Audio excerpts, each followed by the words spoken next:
дар доираи сафари кории президенти ҷумҳурии тоҷикистон пешвои миллат муҳтарам эмомалӣ раҳмон роҳҳои маркази ноҳияи нуробод баъди навсозӣ ба истифода дода шуданд.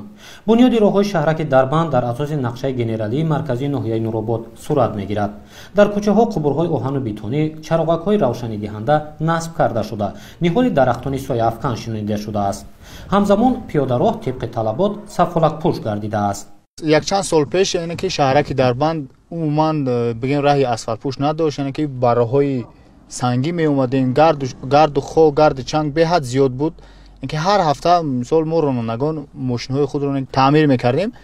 ҳозир хушбахтона бо ғамхориҳо яъне ки дастгириҳои сарвари давлат асосдори сулҳу ваҳдати миллӣ, пешвои миллат, президенти кишвар муҳтарам эмомалӣ раҳмон, яъне ки маркази ноҳия ва роҳҳои яъне ки ба ҷамоатҳо яъне ки асфалтпӯш шуданд.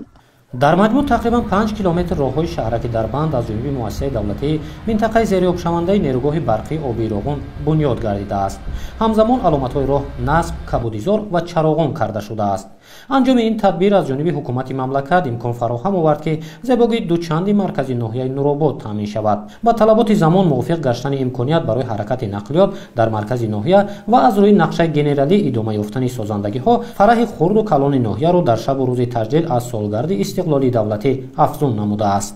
бо шукргузорӣ аз дастгириҳои пешвои миллат муҳтарам эмомалӣ раҳмон, имрӯзҳо мо сокинони шаҳраки дарбанд ки дар минтақаи зериобшавии нерӯгоҳи барқии оби роғун ҷамоати деҳоти меҳробод зиндагӣ менамудам. аз кӯчида омаданам хеле хурсанд ҳастам.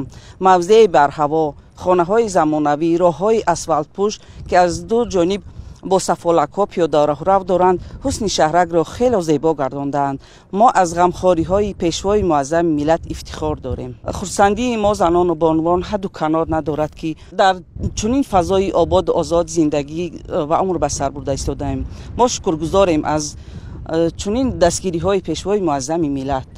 маркази ноҳияи нуробод шаҳраки навбунёд буда татбиқи ҳадафҳои ҳукумати мамлакат онро ба макони зебову диданӣ табдил додааст.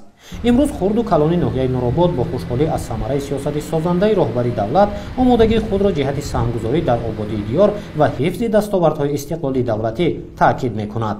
тибқи нақша аз ҷониби муассисаи давлатии минтақаи зериобшавандаи нерӯгоҳи барқии обии роғун ва мақомоти иҷроияи ҳокимияти давлатии ноҳия бо иҷрои саривақтии супоришҳои ҳукумати мамлакат созандагиҳо дар ноҳияи нуробод таҳким бахшида мешавад.